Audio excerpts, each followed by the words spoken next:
오늘 말씀 마태복음 21장 9절입니다.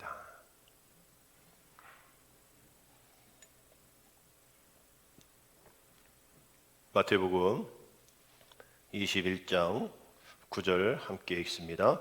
앞에서 가고 뒤에서 따르는 무리가 소리 높여 이르되 호산나 다윗의 자손이여 찬송하리로다. 주의 이름으로 오시는 이여 가장 높은 곳에서 호산나 하더라. 아멘. 할렐루야.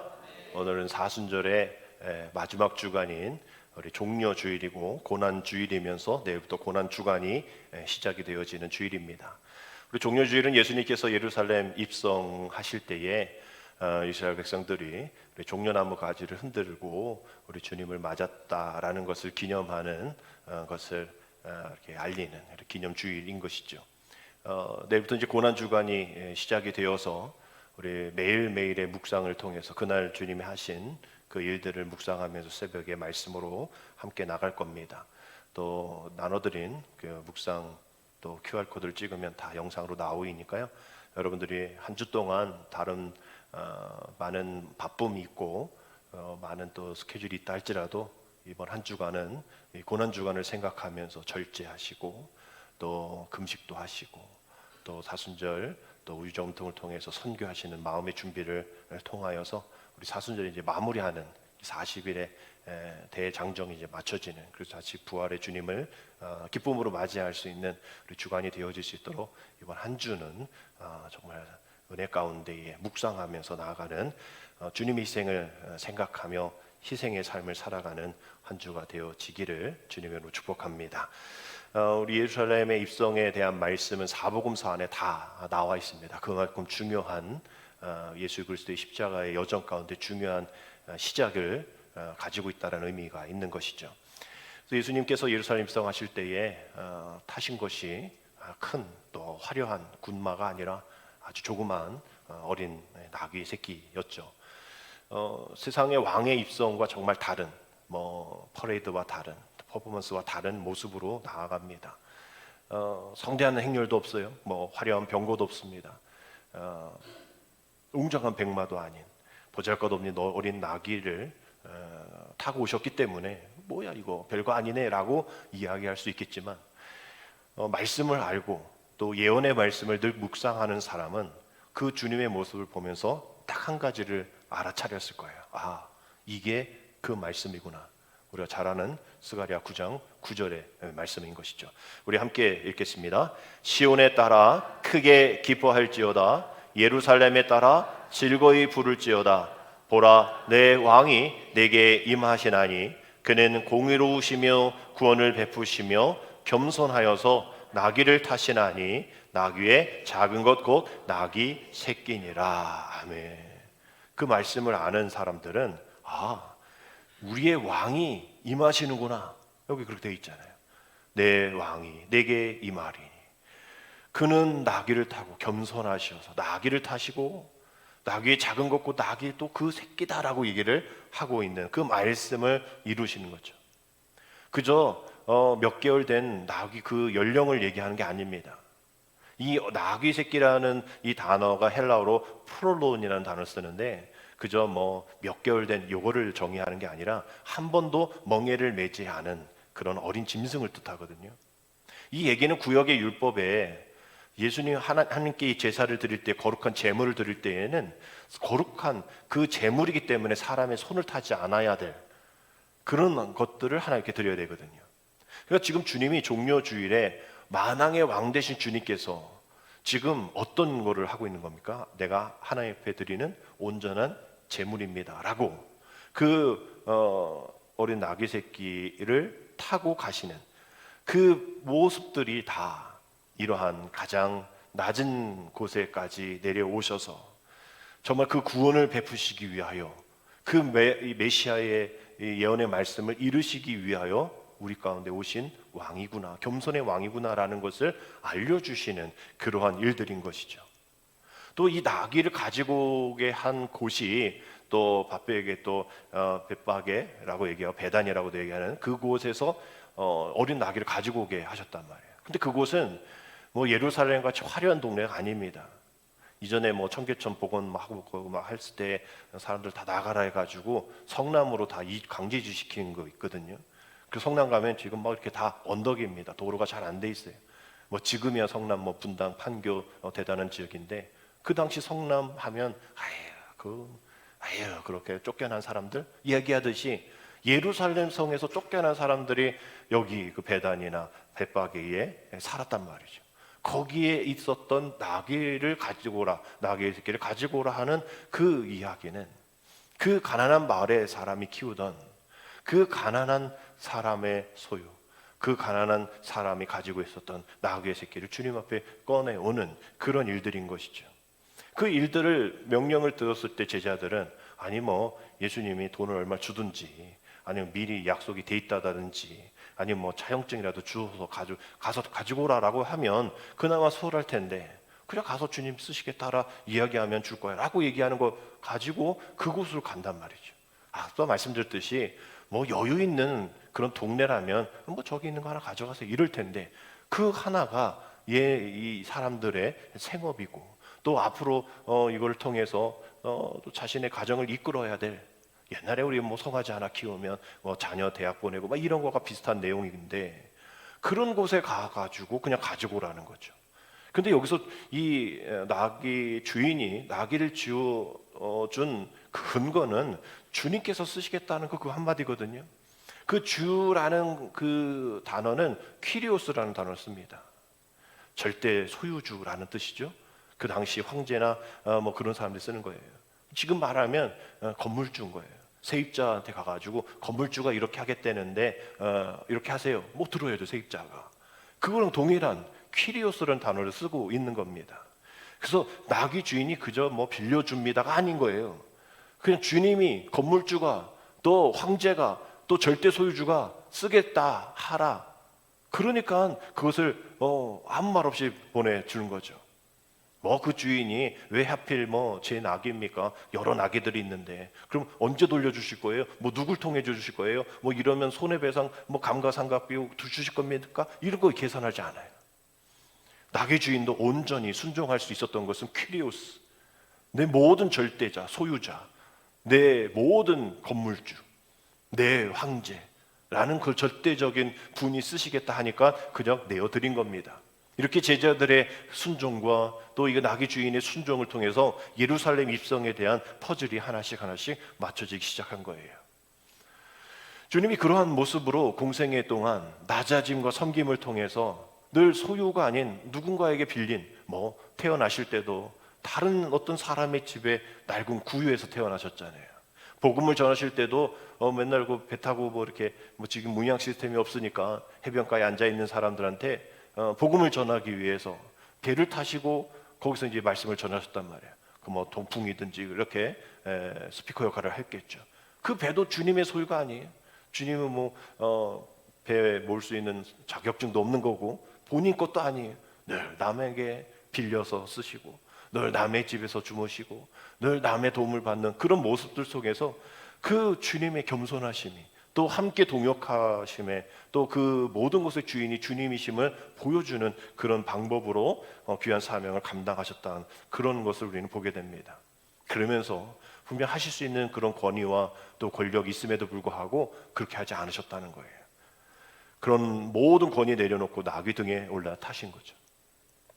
전에도 사진 보여드렸듯이 나귀 등은 십자가가 그려져 있다라고 말씀을 드렸죠. 여러분 인터넷 치면 나귀 보시면 머리에서 꼬리까지 검은 선이 있고 앞에 양 앞발 그 가로질레는 검은 선이 있어요. 위에서 보면 맥락 없는 그런 십자가입니다. 그 십자가를 보면서 오늘 종료주일 예루살렘에 입성하게 되신 거죠. 이렇게 종료주일 예루살렘에 입성하실 때에 많은 사람들이 환호하면서 종려나무 가지를 흔들고 자신들의 외투를 예수님이 가시는 길에 깔았단 말이에요. 그 당시 뭐 지금도 만약에 제 뭐 양복을 깔아서 누구 밟고 가게 하라 뭐 잘 안 되죠. 뭐 세탁비 주실 건가요? 뭐 나 안 쓰는 거 이게 아니잖아요. 그들은 소중한 겉옷일 겁니다. 뭐 저녁 때 추우니까 또 아침엔 더우니까 이것을 잘 관리하면서 입고 있어야 될 그러한 한 번밖에 없을 수 있는 소중한 겉옷이겠죠. 이것을 예루살렘 입성하시는 주님의 가시는 길에 깔아드렸단 말이에요. 정말 놀라운 일이 아닐 수 없죠. 그리고 종려나무 가지를 흔들면서 오늘 우리가 함께 읽었던 이 말씀과 같이 마태복음 21장 9절 오늘 말씀에 앞에서 가고 뒤에서 따르는 무리가 소리 높여 이르되, 정말 많은 사람들이 왔다 갔다 하는 것 같아요. BTS 광화문 그런 공연과 같이 많은 무리가 모여가지고 소리를 높여 이르되 호산나 다윗의 자손이여 찬송하리로다, 주의 이름으로 오시는 이여 가장 높은 곳에서 호산나 하더라. 이 호산나 호산나라고 얘기하는 이 호산나라는 단어가 호시아나라는 단어를 쓰고 있어요. 단어가 뭐라고요? 무슨 뜻이라고요? 지금 구원하소서. 언제 구원하소서? 지금 구원하소서. 우리가 그냥 호산나 호산나, 오늘 우리가 찬양도 호산나 호산나, 뭔 뜻이야? 누가 물어보면 그냥 호산나지, 뭐 우리가 할렐루야 하는 것처럼 그냥 어떤 고유명사가 되어 있는 것 같지만, 이 호산나가 호시아나, 지금 구원하소서라는 뜻을 갖고 있는 단어입니다. 예루살렘에 입성하시는 그 예수님을 보면서 백성들이 그 구원에 대한 갈망이 나중에 다음에 시간 될 때가 아니라 지금 구원해 달라는 이야기인 것이죠. 길 위에 자신의 옷을 깔았으니, 레드카펫처럼 당신을 위해 깔았으니, 또 종려나무, 승리의 상징이 종려나무 가지를 흔들었으니 기억하라는 거예요. 지금 같았으면 인증샷 찍었겠죠. 기억하세요. 내 거 깔았습니다. 나의 모든 것 주님 발 앞에 이제 내어놓았습니다라고 종이 한 장과 같은 신뢰이기도 하고 경고인 그런 일들을 오늘 하게 되어지는 것이죠. 자기의 겉옷을 깔아, 자기 희생이 될 수도 있지만 자기의 투자가 된 거예요. 결국 우리는 이 이야기들을 알기 때문에 입체적으로 보면, 만약에 지금 이렇게 영상으로 영화의 한 장면이라면 카트마다 예수님의 얼굴, 또 아무것도 모르는 나귀, 또 그 옆에 나귀 엄마가 같이 가잖아요. 그리고 또 백성들의 호산나를 부르는 백성들의 또 그 구석에서 이건 뭐 하는 거야 하면서 종교 지도자들, 뭐 별로 탐탁치 여기지 않는 그 종교 지도자들 얼굴을 클로즈업 했을 거라 생각합니다. 우리는 이미 알고 있지만 그 당시에는 그 사람들은 뭔지 잘 몰랐겠죠. 그의 마음들도, 호산나를 외치는 그 사람의 마음도, 그래 이번에는 좀 제발 이 로마의 강압적인 이런 상황에서 우리나라를, 또 우리 민족을 좀 구원해 주세요 라고 얘기를 하는 그런 마음이 있을 겁니다. 그렇게 환호하는 그런 부분들이 아까 병행 구절 복음서에 다 나온다 말씀드렸잖아요. 왜 그들을 그렇게 환호했을까? 그 이유가 누가복음 19장 30절에 나와 있습니다. 이미 감난산 내리막길에 가까이 오심에 제자들의 온 무리가 뭐라고 됐습니까? 자기들이 본 바 모든 능한 일로 인하여 기뻐하며. 왜 그렇게 큰 소리로 기뻐했는가? 자기들이 본 바 모든 능한 일로 인하여 기뻐하였다. 여기에 어떤 구원에 대한 얘기가 없어요. 자기들이 본 바, 뭘 봤습니까? 예수님이 오병이어의 기적을 봤죠. 저분만 따라다니면 먹을 거 생긴다. 그동안 38년, 40년, 평생 못 고치는 병이 저분만 따라다니면 병 고친다. 저분만 따라다니면 해결된다. 저분만 따라다니면 내 모든 것이 해결된다라는 그런 자기들이 본 그런 것들, 그것에 능한 모든 일들 때문에 풍랑도 잠잠케 한 일들, 죽은 자를 살렸다는 그런 소문들, 또 자기가 본 것, 그것을 통해서 자기가 구원에 대한 얘기가 아니라 이 사람이야말로 이 지금 로마의 통치 가운데 있는 이 모든 것을 해결해 줄 메시아다. 내가 아까 또 그런 스가랴 9장 9절의 말씀을 또 내가 알고 정말 이 사람이 마야말로 메시아다라고 얘기를 하는 거예요. 다른 구원자를 바라보고 있는 거죠. 그래서 환호하며 흔드는 그런 종려나무가지를 통하여서, 그 종려나무가지의 의미가 풍요, 복, 평화를 뜻하거든요. 너 이거 내가 흔드는 거 봤지? 오히려 더 크게, 오히려 더 주님 보실 수 있도록 이 의미를 너는 이미 알고 있지. 너도 유대인이니까 너 이거 내가 흔드는 거 잘 봐 라고 이야기하면서 호산나 호산나 반쪽짜리의 환호를 불렀던 겁니다. 왜? 닷새만에 실망으로 바뀌고, 내가 그렇게 생각했고 나 그렇게 이렇게 했는데 너 이러기야? 그 메시아를 절망, 왜? 그 권력에 저항하지도 않고 그런 능력, 내가 본 바 왜 그 능력을 왜 안 해? 일부러 저러는 거 아니야? 이러면서 그 메시아를 보면서 부정하고 거부하고 오히려 거부해서 끝나는 것이 아니라 저주하고 십자가에 못 박으라고 그 5일 만에 부정으로 바뀌는 그 일들이 일어나게 되어지는 것. 그 마음 가운데에 정말 불타는 불덩이가 있지만 그것이 믿음으로 신앙의 열정이 아닌 저주와 또 분노의 욕망의 불타함으로 되어 있었던 것을 보여지는 겁니다. 그래서 점점 의심이 드는 거예요. 이 사람이 왕이라고? 이 사람이 내가 생각하는 메시아라고? 이 사람이 이스라엘에서 나온 그 메시아야? 아닌데? 그렇게 보이지 않는데?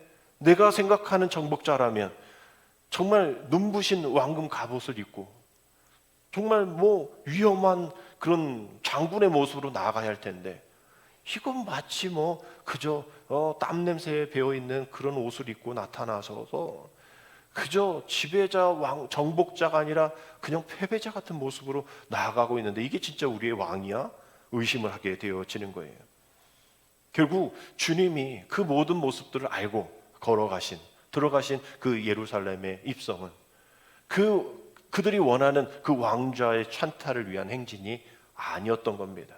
오히려 왕이 타는 그런 일들, 또 지위, 권리 이런 것을 다 부정하고, 그래서 주님은 지금 환호하는 군중을 보지 않고 그게 목적이 아니니까 그 너머의 십자가, 그 너머의 제자들의 배신, 그 너머의 고난을 바라보면서 그들이 영광하고 시끄럽게 호산나 호산을 외치지만 그거에 반응하지 않으셨다는 거예요. 그래서 이것을 신학자 칼바트가 하나님의 본질에 대한 이야기를 할 때에 그 하나님의 본질은 보좌에 앉아서 군림하는 권위가 아니라 기꺼이 낮아질 수 있는 지고의 자유함이다라고 얘기를 하셨어요. 높은 분으로 계시는 것은 당연한 원리인데, 높은 분이시니까. 근데 그 창조주가 피조물의 고통과 아픔을 아시기 위해서 그 죽음 속으로 자원하러 뛰어들었다라는 이야기인 거죠. 오직 사랑 때문에, 그 신비로운 사랑 때문에. 그래서 그 사랑의 주님 우리가 바라보면서 나아가야 되는 그런 모습 가운데에 그 사랑의 주님은 우리를 위해서 이사야 50장 6절에 이렇게까지 우리와 함께 하셨다는 거죠. 우리 함께 읽겠습니다. 나를 때리는 자들에게 내 등을 맡기며 나의 수염을 뽑는 자들에게 나의 뺨을 맡기며 모욕과 침뱉음을 당하여도 내 얼굴을 가리지 아니하였나야. 나를 때리고 나의 수염, 그 당시 수염 뽑는 게 아주 저주죠. 수치입니다. 그런 사람들에게 나의 등과 나의 뺨을 맡기고 또 모욕과 침뱉음을 당하면서도 그 얼굴을 가리지 않았다는 거예요. 뻔뻔해서가 아닌 거죠. 그래야만 해야 할 순종의 사명자이기 때문에 그 얼굴을 가리지 않는 거예요. 스데반 집사도 돌을 맞으면서 저주하지 않고 그 얼굴을 가리지 않았던 것을 우리는 기억합니다. 이 십자가라는 것이 그런 거죠. 세상에서 볼 때는 완벽한 실패고 가려야 되고 또 뺨을 맞으면 뺨을 때려야 되고 나를 때리면 오히려 2대 더 때려야 되고 소송해야 되고 고발해야 되는 그런 것인데, 모욕과 침뱉음 당하여도 내 얼굴을 가리지 아니해야 될 그 십자가, 그 십자가에 매달림, 그 십자가에 매달리면 결코 다시 내려올 수 없음. 거기에 아예 죄명이 박혀 있잖아요. 얼마 전에도 연예인이 마약 그것 때문에 그냥 우울증 약 때문에 그런 일들이 있었는데 마약 그래서 지난주에 또 자살했더라고요. 그 마약이라는 것이 자기의 삶을, 자기의 연애 삶을 망치니까 이제 죽음밖에 없다라고 얘기하는 그런 것이 십자가잖아요. 유대인의 왕이 십자가에 달려있다라는 거예요. 그것을 보면 완벽한 실패죠. 비효율적이죠. 하나님이 십자가의 방식을 택한다는 것은 비효율적인 거예요. 효율성이 없어요. 오히려 왕의 가문으로 태어나게 해서 그 왕의 과정을 받고 권력이 된 다음에 그 권력을 통해서 뭔가 할 수 있는 일, 그런 일을 하지 않으셨다는 거예요. 비효율적이잖아요. 십자가는 절대적인 비효율적인 겁니다. 절대적인 실패, 처참한 얘기합니다. 신학적인 용어로 케노시스, 거룩한 비움인 거예요. 채워 넣을 수 있음에도 불구하고 비워놓는 거예요. 그렇게 하지 않으시는 겁니다. 비효율적인 것을 실패라고 생각하는 그 처참한 죽음을 남겨놓으신 거예요. 예수님은 하나님과 본질이 같으셨잖아요. 그런데 불구하고 그것을 채우지 않으셨다라는 것. 말끔히 모든 권리를 비우시고 종의 형체를 입어서 십자가에 달리시까지 하셨던 거죠. 마태복음 27장 39절 42절의 말씀을 보면 그 십자가에 달리신 주님을 보는 사람들이 하는 이야기가 나옵니다. 먼저 지나가는 자들이 나오죠. 지나가는 자들은 자기의 머리를 흔들며 예수를 모욕하며 이르되 성전을 헐고 사흘을 짓는 자여, 네가 만약 하나님의 아들이거든 자기를 구원하고 십자가에서 내려오라 하며, 그와 같이 대제사장들도 서기관들과 장로들과 함께 희롱하여 이르되 그가 남은 구원하였으되 자기는 구원할 수 없도다. 그가 이스라엘의 왕이로다. 지금 십자가에서 내려올지어다. 그리하면 우리가 믿겠노라. 지금 지나가는 사람들의 이야기, 대제사장들, 서기관들, 장로들의 이야기가 나옵니다. 지나가는 사람들, 관심 없는 사람들, 늘 비난하는 사람들은 그럴 수 있어요. 자기 머리를 흔들면서 모욕하는 것 이해합니다. 또 주워드는 게 많아요. 뭐 성전을 헐고 내가 사흘 만에 짓는다. 이게 그 얘기 아니잖아요. 건축 얘기하는 게 아니잖아요. 사흘 동안 지금 현대 공법으로 질 수 있지만 그 당시에는 말도 안 되는 얘기죠. 그저 말의 음성으로만 이해하는.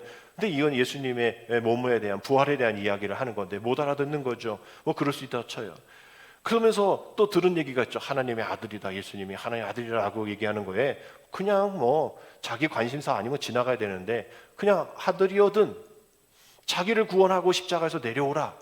그저 또 관심 갖는 게 이런 관심을 갖는 겁니다. 모욕하고 저주하고 비난하는 일들. 지나가는 사람들은 그럴 수 있다 쳐요. 근데 그 다음 뭐라고 됐습니까? 41절에 보면 그와 같이, 뭐 다른 그룹이 아니에요. 그와 같이 함께 섞여서 그것을 말려야 될 하나님의 아들인 예수 그리스도야 라고 얘기해야 될 대제사장들도 서기관들과 장로들과 함께 희롱하여 이뤘다. 그러면서 하는 얘기가 뭡니까? 그가 남은 구원하였으되 자기는 구원할 수 없도다. 철저하게 지금 어떤 경쟁 구도로 가고 있는 거죠. 지금도 뭐 6월달 지방선거 때문에 또 서로 막 비난하고 네가 되면 안 되네, 내가 돼야 되네 막 이러면서 비난하는 것처럼 대제사장들이 그동안 예수님이 하신 일을 보니까 너무 자기 마음에 안 들어요. 정통의 길을 걷지 않는 것 같아요. 막 사람들이 오히려 자기들보다 더 많이 따라다녀요.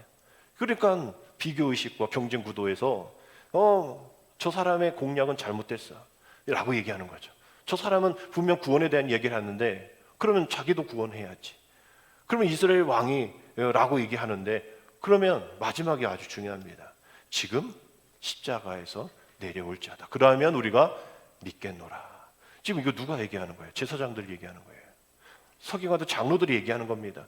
저기 앞에 지나가는 사람들이 얘기하는 게 아니에요. 그 사람들과 함께 그 사람들이 그런 얘기를 하는 거를 막지도 않고 오히려 자기들이 더 공권력을 가지고 자기들의 공식력을 가지고 공식적으로 얘기하는 게 너를 구원 못하면서 지금 네가 만약에 하나의 옵션을 줄 텐데 네가 지금 십자가에 내려오면 내가 한번 그때 믿겠다. 협상하고 있는 겁니다. 조건을 달고 있는 거예요. 구원에 지금 조건을 달고 있는 겁니다. 앞에 있는 얘기가 맞잖아요. 성전을 헐고 사흘 만에 짓는 그 주님, 하나님의 아들, 우리를 구원하시는 그 십자가의 은혜, 그 앞에 있는 내용들은 맞지만 그것을 조롱하면서 내가 이거를 못 믿겠으니 이것을 그대로 지금 내게 이루어지면 보여주면 내가 믿겠다라고 아주 초급 신앙의 이야기를 하고 있는 것이 대제사장들과 서기관들과 장로들인 겁니다. 우리 고난주간을 보내면서 우리가 이 이야기들을 생각하면서 저 사람들 왜 저래가 아닌 거예요. 우리도 상황에 따라 얼마나 쉽게 변하면서 우리가 그러한 본성, 악한 본성을 갖고 있는 사람들인가를 깨달아야 된다라는 것이죠. 우리의 기대가 정말 매일매일 바뀌는 거예요. 주님 이렇게 해주시겠지. 그것을 믿고 따라했지만 또 되어지지 않으니까 내가 이렇게도 했는데 저렇게도 했는데 왜 이렇게 저렇게 해결 안 해주십니까? 왜 내 간절한 기대를 저버리십니까? 내 소망이 뭔지나 제대로 알고 계세요? 잘못 들은 거 아니에요? 왜 이렇게 해결 안 해주세요? 라고 우리 주님을 멱살을 잡고 뒤 흔드는, 그러면 내가 믿겠다고, 이것만 해결해 주면 내가 믿겠다고 오히려 주님과 딜하는 그런 모습 속에 우리는 나아간단 말이죠. 종료주의는 이렇게 이해하지 못하는 방식으로, 사람들이 또 기대하지 않는 방식으로 예수님께서 예루살렘 성에 들어가신 날입니다. 사도 바울은 빌립보서에서 이렇게 말씀하고 있어요. 빌립보서 2장 6절 8절 말씀 보면 우리 같이 읽겠습니다. 그는 근본 하나님의 본체시나 하나님과 동등됨을 취할 것으로 여기지 아니하시고 오히려 자기를 비워 종의 형체를 가지사 사람들과 같이 되셨고 사람들의 모양으로 나타나사 자기를 낮추시고 죽기까지 복종하셨으니 곧 십자가에 죽으심이라. 주님의 십자가는 적당한 타협이 아니라 그저 딜하는 것이 아니라 죽기까지 복종해요. 그럼 우리도 그렇게 했냔 말이죠. 우리도 주님 앞에 죽기까지 복종 정도는 하고서 주님 앞에 이렇게 해달라고 저렇게 해달라고 그러면 믿겠다고 얘기를 하냔 말이에요. 우리는 죽기까지 복종도 안 합니다. 정말 이 말씀 가운데 하나님과 동등됨을 취할 것을 여기지 않고 취하지 않는다, 이 단어가 헤르파그몬이라는 단어를 쓰는데 강탈에 얻은 전리품 혹은 절대로 놓지 않으려 움켜진 보물을 뜻하는 거예요. 하나님의 동등됨이라는 것이 뺏기지 않기 위해서 움켜쥐는 그 권력, 어쩌면 우리가 그러고 있다는 거예요. 우리 주님도 그것을 포기하셨는데 거룩한 비움으로 내어놓으셨는데 그럴 수도 있는 분이 그것을 하지 않으셨는데 우리는 늘 그것을 움켜쥐고 있다는 거죠. 하르파그몬. 우리는 늘 강탈하여 얻는 전리품, 그것이 내 거라고 생각하는, 시간도 내 거, 자녀도 내 거, 돈도 내 거, 절대로 놓지 않겠다 움켜쥐고 있는 우리들의 모습입니다. 우리 삶에 잘 한번 살펴보면 하루에도 수십 번씩 나의 권리를 수호하기 위해서, 나를 보호하기, 우리 가정을 지키기 위해서 단단한 껍질 속에 숨어있는 우리들의 모습을 보게 된 것이죠. 내가 얼마나 많은 희생을 했는데 이것을 내나? 이것을 움켜쥔 것을 펴? 내가 장로인데 권사인데 속장인데 목사인데 나를 무시해? 이렇게 껍데기, 자존심이라는 껍데기만 가지고 살아가는 우리들의 모습이 있다는 거죠. 내 권리가 침해당했다는 그 사실에 아주 민감하게 반응하면서 격려할 때가 있습니다. 우리에게 시선의 전환이 필요한데 토마스 아켄푸스 그리스도의 본받아라는 그 책에서 자기 부정에 대한 필요를 이렇게 이야기하고 있죠. 자신이 아무것도 아님을 진심으로 인정하는 자가 어떡하다? 안전하다라고 해요. 세상이 나를 무시해도 네가 이미 스스로 낮췄다면 세상은 너에게 아무런 상처를 줄 수 없기 때문이다. 이제 우리가 불편한 사람들 만나면 그렇죠. 내일도 출근하면 만나야 되고 저 사람은 왜 저래? 왜 저 사람들 나의 걸 뺏어? 왜 저 사람 나한테 저러지?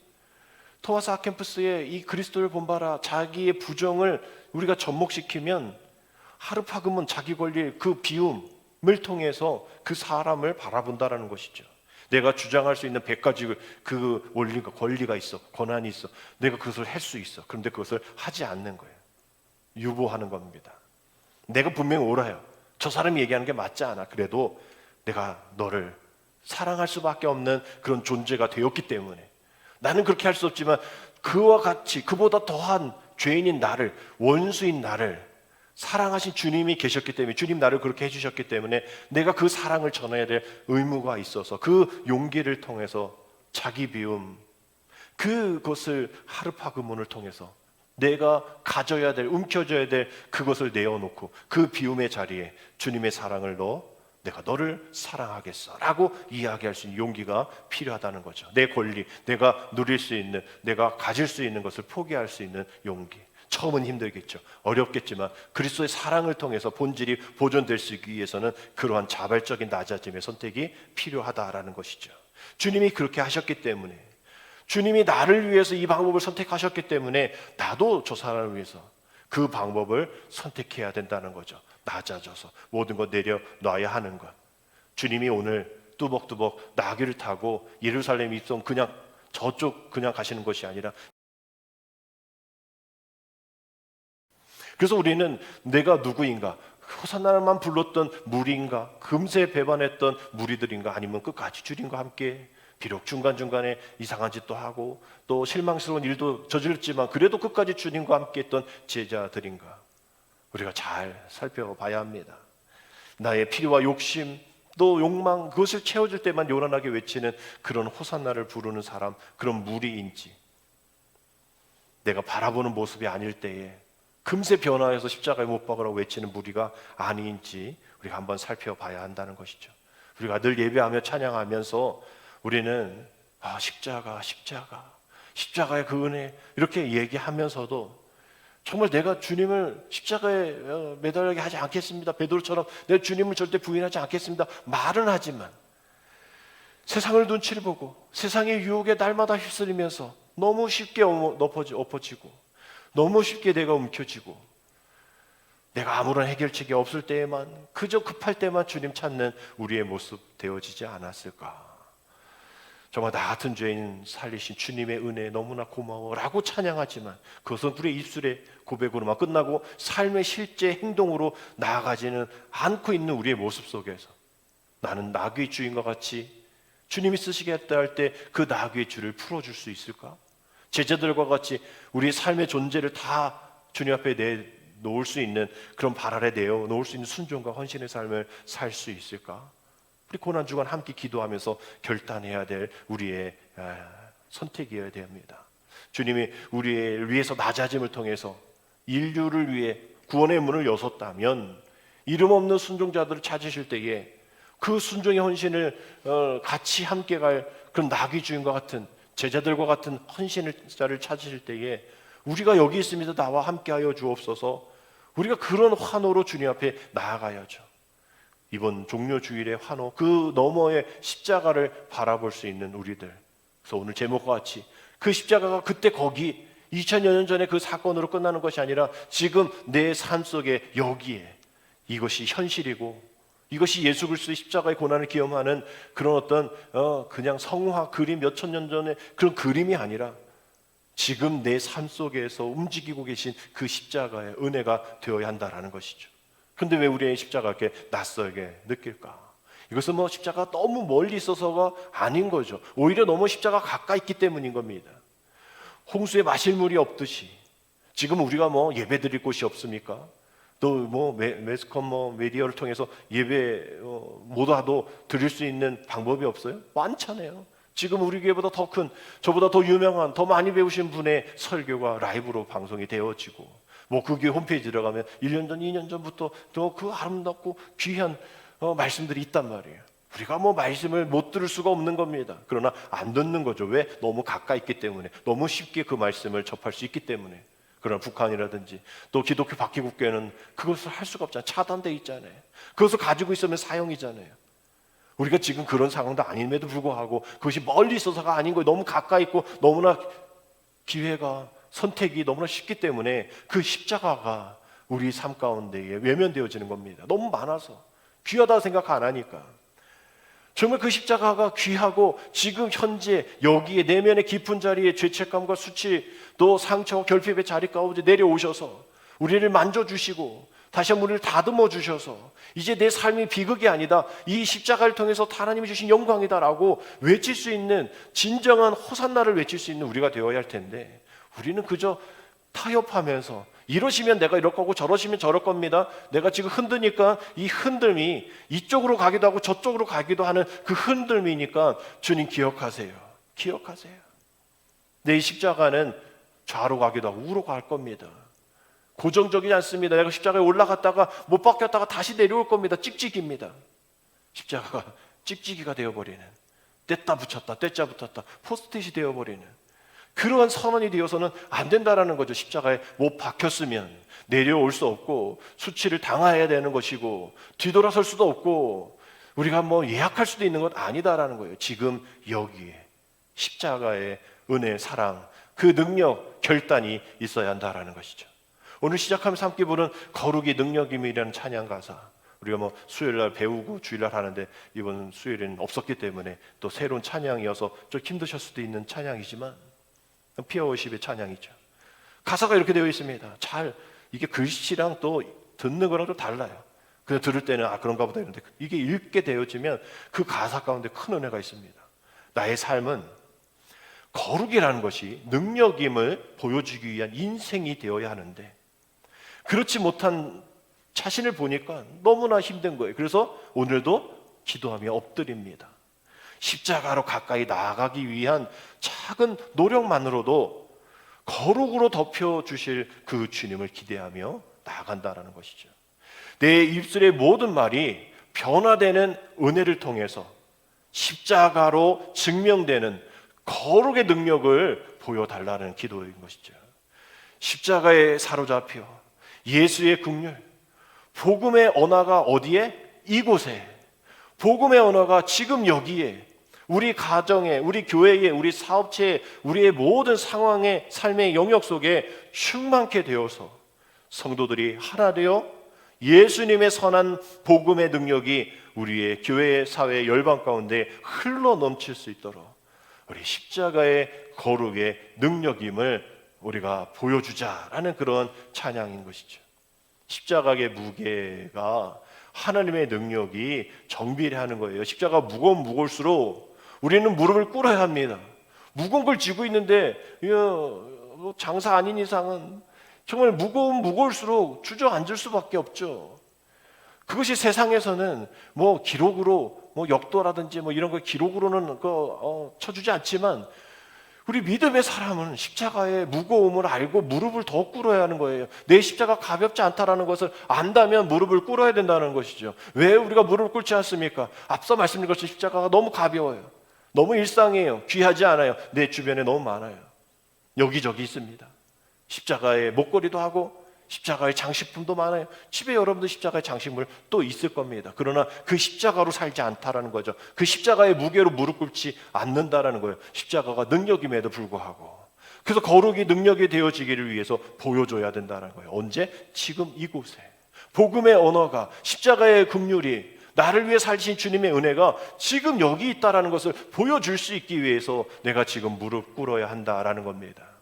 십자가의 상징이 옛날 거기, 그때, 그게 아니라 지금 여기에 비로소 주님 앞에 온전히 설 때에 주님이 지신 그 십자가가 우리가 져야 될 십자가인 거죠. 단순히 종려나무까지 흔드는 구경꾼으로 멀무지 마시고 이번 한 주 동안 정말 나를 위해, 우리를 위해, 누구를 위해가 아니라 정말 나를 위해 가장 낮은 곳까지 오신 주님의 그 사랑을 묵상하시고 고난주간 우리를 짓누르고 있었던 가짜 이름들을 좀 지워낼 수 있는 그 거룩한 절기임을 기억하여서 우리 손에 쥐고 있는 것 좀 내어놓고 껍데기에 어떤 그런 갑각류 인생이라고 그러잖아요. 갑각류 신앙이라고 그러잖아요. 겉은 단단해서 뭔가 있다. 안에는 아무것도 없는 거예요. 안에 아무것도 없으니까 겉에가 단단해야 되는 거예요. 사람한테 또 좋은 소리 하지 않고 퉁명스럽게 여기고 다 내가 연약하기 때문인 겁니다. 우리 신앙도 든든해야 됩니다. 갑각류처럼 껍데기만 되어 있는 그런 신앙으로는 살아가면 안 돼요. 우리의 욕망이 투영되어져 있는 왜곡된 종려나무까지를 흔들면서 주님을 협박하고 타협하려 하면 안 됩니다. 이거 보시죠. 이게 내 자존심입니다. 이거 얼마 안 남은 내 재산입니다. 주님 이거 내가 흔들 테니까 주님 이거보다 더 갑절의 배로 내가 본 그대로, 내가 본 그 역사대로 나에게 허락하여 주옵소서. 그 본 역사는 거기 있는 그 순종의 사람들에게 이루어진 거지 거기에 있는 주변 사람들에게 이루어진 게 아닌 거예요. 그 사람도 역시 그것을 봤다면 이 기적이 나의 기적이 될 수 있도록 자존심 내려놓고 복음으로 순종하면 나아가야 되어지는 것이지 우리 가정에 누가 믿는 사람이 있다고 해서 구원받는다? 아니잖아요. 예수 그리스도 내 입으로 고백하고 시인해야 그게 구원받는 일이지 우리 주변에 내 주변에 누가 있어서 내가 구원받는다? 아닌 거예요. 내 남편이 내 아내가 믿음이 좋아서 내 믿음이 좋아진다? 아닌 거예요. 내가 몇천 명 몇만 명 다니는 교회에 다닌다 해서 내 믿음이 몇만 명의 믿음이 아니라는 거예요. 난 연약해요. 지하예요. 나는 몇 명 되어지지 않는 교회 목사예요. 그렇다고 해서 그런 목사가 아닌 거예요. 여러분도 마찬가지인 겁니다. 정말 우리가 겸손히 주님 앞에 나의 모든 것 다 내어놓고 그 주님의 길 위에 깔아드릴 수 있고 쳐다보지 않는, 다시 수고할 생각하지 말고 낙이 빌려줬다고 그거 낙이 언제 줄 거예요? 2배로 주세요. 더 큰 걸로 주세요. 말로 주세요. 이러한 우리의 비겁하고 욕망 가득한 그런 타협의 신앙을 하지 마시고 주님 앞에 드렸다면, 주님 앞에 호산나를 외쳤다면 그 외친 것을 선택한 자기이니까 그 선택함에 대한 그 자기의 선택에 책임을 지시고 그 책임이 틀리지 않았다라는 것을 증명해낼 수 있는 복음의 언어가 우리 삶 가운데 가득 넘쳐서 이 고난주간 한 주간 정말 기도하면서 오늘 말씀을 생각하고 내일부터는 월요일, 화수요일, 목요일, 금요일까지 주님이 행하셨던 그 일들, 우리가 매일매일 그 말씀으로 살아갈 텐데, 오늘 주님이 이렇게 사셨습니다. 오늘 나도 이렇게 살겠습니다. 목요일은 주님이 제자들 발을 씻기셨잖아요. 주님이 발을 씻겼습니다. 저도 발을 씻기는 삶, 용서의 삶 살겠습니다. 이런 마음으로 기도하면서 오직 주님이 걸어가신 그 예루살렘, 그 고난의 길을 가는 그 길, 주님 혼자 가지 않도록 내가 주님과 함께 기꺼이 나를 비우고, 나의 움켜진 것을 내어놓고, 내가 권리를 행사할 수 있는 것도 다 내려놓고 비우고 용기로 채워져서, 주님의 사랑으로 가득 채워져서 주님의 예루살렘 이성, 그 고난의 그 십자가의 길을 저도 걷겠습니다. 우리 함께 걷겠습니다. 우리가 고백하며 외치며 나아가는 우리 고난주간 한 주 되기를 주님의 이름으로 축복합니다. 기도드립니다.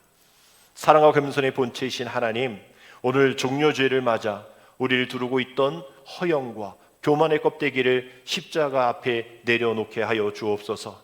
주님, 그동안 나라는 이름을 높이느라 정작 주님의 이름을, 또 주님의 마음을 잃어버린 채 살았던 우리들, 다시 한번 우리 안에 예수 그리스도의 이름, 예수 그리스도의 마음 능력을 부어주셔서 내 권리를 움켜쥐려는 욕심을 비우게 하여 주시고, 죽기까지 복종하신 그 순종의 길을 기꺼이 따르는 우리 되게 하여 주옵소서. 우리가 스스로 낮아지고 비워질 때에 하나님은 우리를 높여주실 줄 믿사오니, 그 역설적인 승리를 경험하기에 오늘 이 고난주간을 통하여 화려한 겉모습이 아닌, 비록 초라하고 연약한 모습이지만 사랑이라는 그 본질만 남아있는 참된 제자의 삶을 지금 여기에 살게 하여 주옵소서. 예수님의 이름으로 감사하며 기도드립니다. 아멘.